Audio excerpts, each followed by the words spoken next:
آزاد کشمیر کے وزیر اعظم راجہ فاروق حیدر پر غداری کا مقدمہ، اور وہ بھی پاکستان میں ایک ایسی افسوسناک صورتحال ہے کہ یہاں برطانیہ میں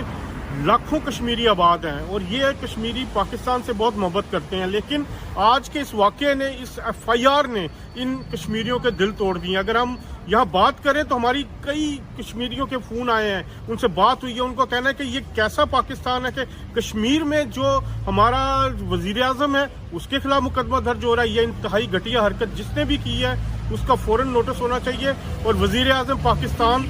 میرا خیال ہے کہ اگر ان کو نہیں پتا تو انہیں پتہ کرنا چاہیے کہ ان کے نیچے یہ کون کر رہا ہے، لیکن یہاں پہ جو کشمیری ہیں وہ سراسر اس کا جو الزام ہے وہ وزیر اعظم پر ہی دے رہے ہیں، کیونکہ امور مملکت کے سربراہ آپ ہیں۔ آپ نے ان کشمیریوں کا دل توڑا ہے، ان کے وزیر اعظم، منتخب وزیر اعظم، اس پر غداری کا مقدمہ درج کروایا ہے۔ سول جو پولیٹیکل معاملات ہیں، جو سیاسی کارکن ہیں، ان پر آپ نے مقدمات درج کروائے ہیں۔ یہ تو ایک پرانی ایک چلتی آ رہی ہے، لیکن غداری کا مقدمہ، وہ بھی وزیر اعظم آزاد کشمیر، یہاں پر یہ لنڈن ہے، اور لنڈن میں